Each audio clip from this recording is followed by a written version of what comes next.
Hi, I'm Joel Grimes. Welcome to another Start to Finish tutorial. And the concept of this of my Start to Finish is what I do is I come up with an idea, photograph something, and then you follow along and I go and explain what I do. I have really no specific sort of techniques or concepts that I want to teach. We just cross whatever comes around and you get to sort of see what I do from the beginning all the way through the retouching to the end. So it's kind of fun. So instead of me teaching how to use a beauty dish, I will go and do a shoot. If I use the beauty dish, then great. If I use 10 lights or if I use one light, it all comes out in the end to hopefully make an amazing photograph. So we have our pro boxer William Norton, and I got this incredible gym, boxing gym here in the, I guess it would be the west side of the Phoenix Valley. So how did I get that, first of all put together? Well, and this is what I talk about a lot. Being a photographer is one thing, which I've been working at this for, well, 40 plus years, if you count my high school years. And so I, learning the skill set of taking a great picture. That's one part of being a photographer. Another part is, I hate to say it, but recruiting or getting a shot put together, kind of being a producer. I hire producers when I do a big commercial shoot, ad campaign, but I have to be my own producer often. And so there's a skill set that I've had to learn. So I got an idea. I want to do a boxer. I haven't done a boxer in a while. I did the boxers that went to Athens, the Olympic boxers that went to Athens back in, whoa, boy, I don't know, in the 90s, I guess it was. That was back in the film days. I shot large format 4x5. And I think I have done a few boxers here and there since then. But I love, as you know, if you've seen my early, the early digital stuff that I've been doing over the last 10 years, lots of sports figures. That kind of put me on the map. Doing this edgy lighting and all that. Still love doing that. I haven't done as much in the recent couple years. So I thought, again, I would do a boxing scenario. So I started doing research, looking for boxing gyms. Came across this one gym, Sonny's Boxing Gym, and I saw the pictures on the website. And I went, oh my gosh, this is perfect. So I had to make a phone call.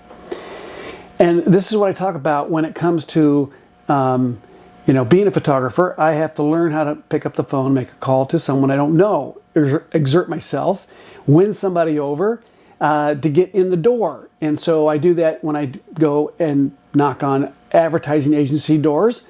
I have to pick up the phone, get my foot in the door to go and get work. It's not easy.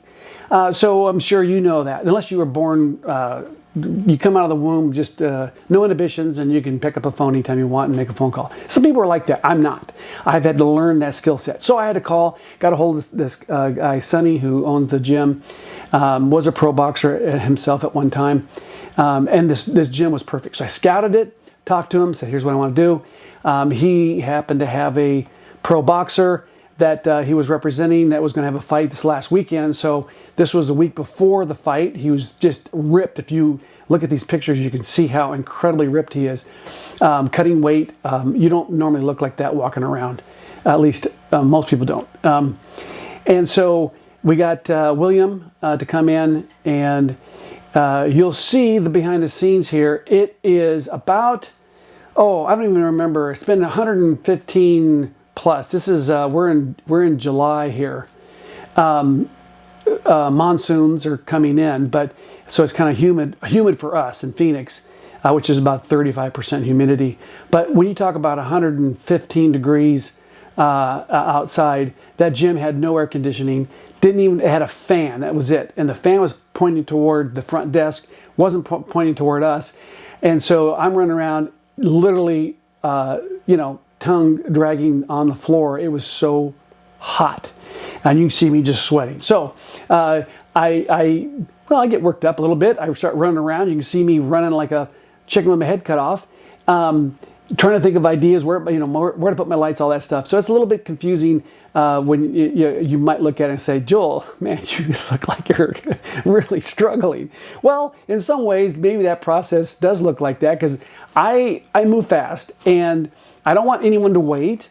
I've been doing this my whole life to where I photograph CEOs, billionaires, Congress people, politicians, whatever, celebrities, and I move quickly, which I guess I work up a sweat. Even if it's probably not 115, I'm probably getting a good exercise during that photo shoot. But you see me running around. All right, so what did I have a concept here? Let me explain what I wanted to do, and then you'll see the behind the scenes that we're also going to go and do the retouch on them. We'll probably do at least one, maybe two. I haven't done that yet, but we'll get to that.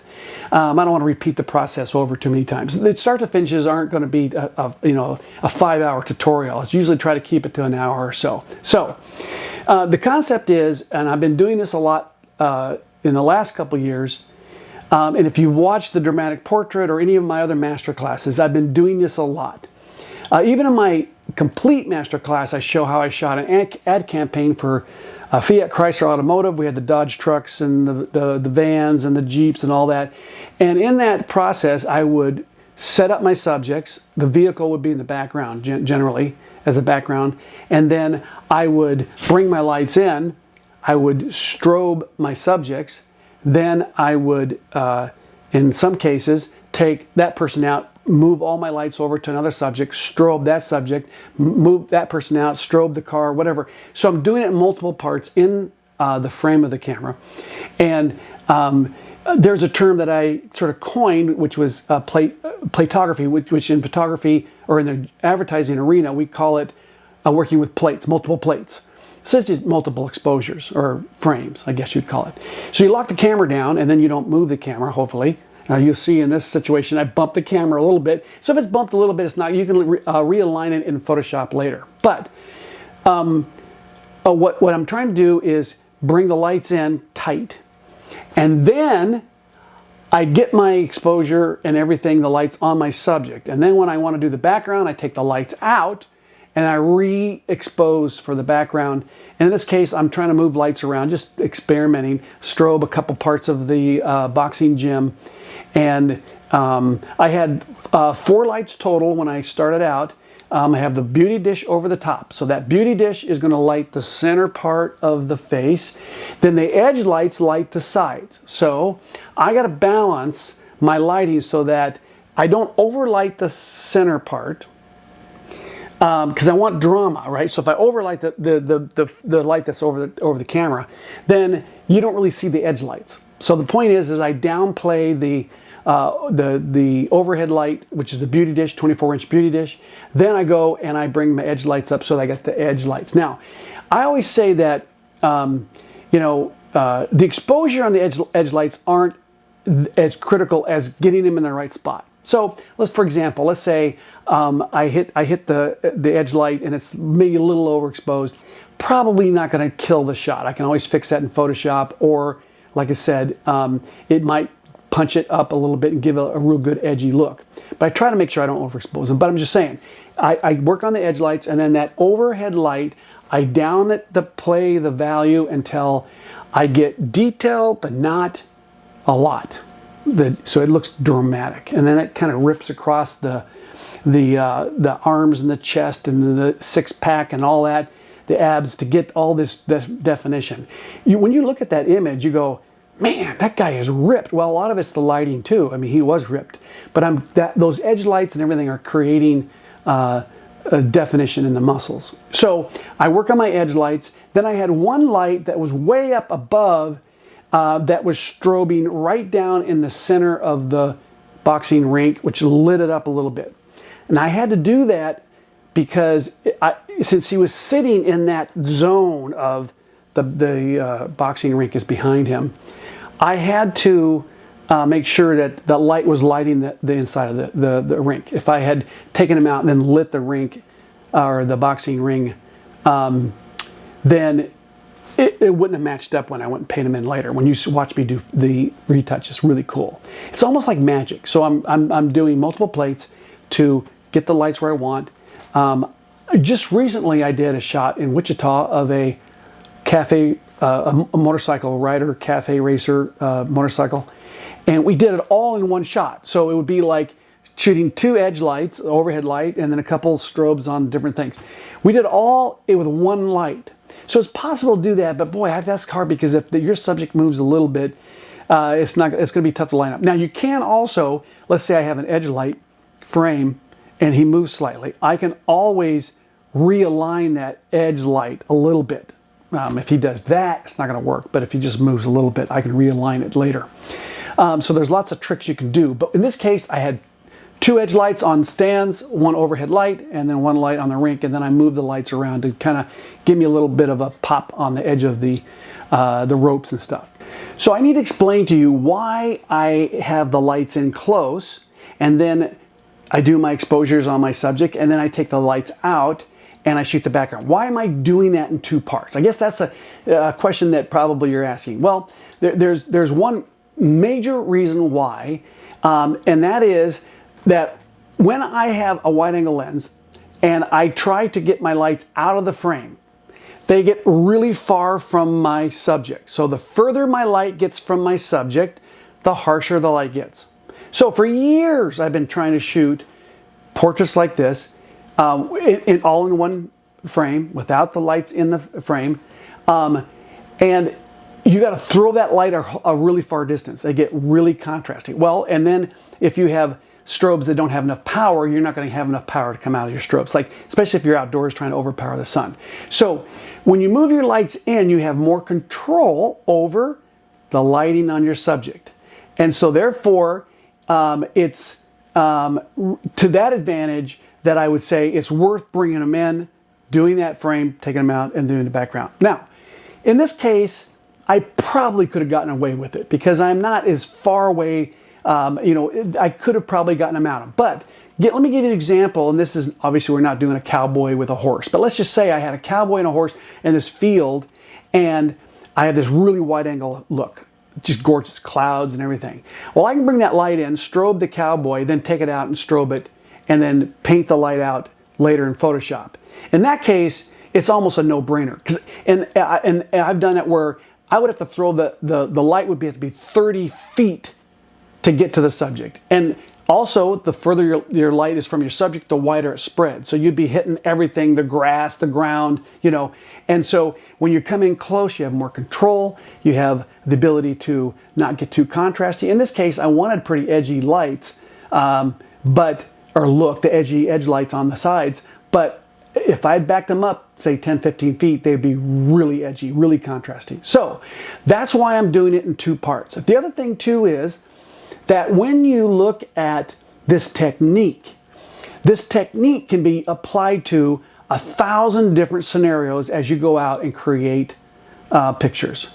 If you have a bride and you have this incredible big tree and you have the bride sitting there with her dress and everything, and you have your assistant or somebody come in with a little beauty dish and you pop one right on her and then take it out and take another frame, then you have this ability to do this incredible shot but still have gorgeous light on the bride's face. So you can apply this to pretty much any scenario out there.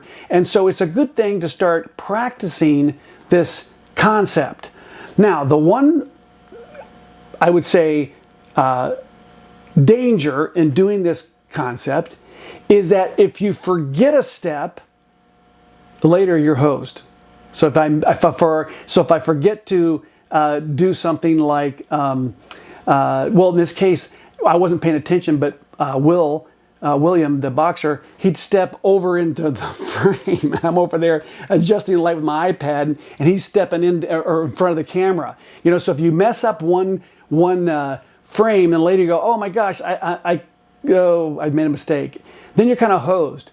So you have to really think through the shots. And when I do the retouch, you'll see it's not rocket science. It's not that difficult, and you don't use every picture you shoot. So I may shoot the ropes 3 or 4 times and go, I'm just going to use this one, not use that one.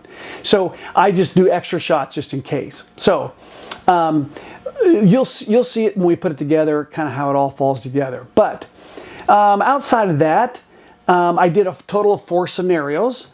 I started out wide angle with his feet, everything in it. Then I zoomed in a little bit, waist up. Then I moved him over so that instead of going with the boxing gym tapering like that, he's at the very edge of one. I ended up going to where the boxing gym is flat behind him. So Sonny's boxing, whatever, gym is right flush on the back. I actually like that kind of backdrop. When you look at my work, you'll see I have a lot of like walls or something that's flat, because then it sort of squares it up. Now, when I did the corner, I'm shooting it as tapering this direction so that the ropes are coming toward him. That's not a bad composition to do. Now, when we went inside the rink, you got the ropes coming this way. Now, and when I do the retouch, I'll show you I made a mistake that I didn't even think about, because I had William in the gym when I started doing my background, and what he did was he put his arms on the rope, and then the ropes bent down. So when I was shooting through the background, I couldn't use those because the rope is moving and it doesn't work. I'll show you that when we do the retouch, but that was one mistake I made. So I made a number of mistakes on this photo shoot that, later I will, learn from and then not repeat. So I've been doing this a lot. So I think that whenever you attack something like this, you're going to make a mistake or two. So I learned from those. That's why I like doing these shots, is it keeps me sort of honed on my skills. And then, of course, by the end of that shoot, I was so thirsty, I thought I was going to pass out. So I probably should have been drinking lots of water, which I wasn't. I've done shoots, ad shoots, where it was 117 out, and I literally did black out from heat exhaustion. So that makes it a little bit rough. So you'll see me kind of struggling there. So we're going to get behind the scenes. It's kind of rough, it's just, the first part showing me setting up my gear, sped that up a little bit, and then we'll show me talking and interacting with William. I'll show you some shots in between. Then when we get to the retouching, you guys will really see it all come together. That'll be really fun. So let's go from here. We're going to go to behind the scenes and be shooting, and then we'll reconvene at the retouching side of things.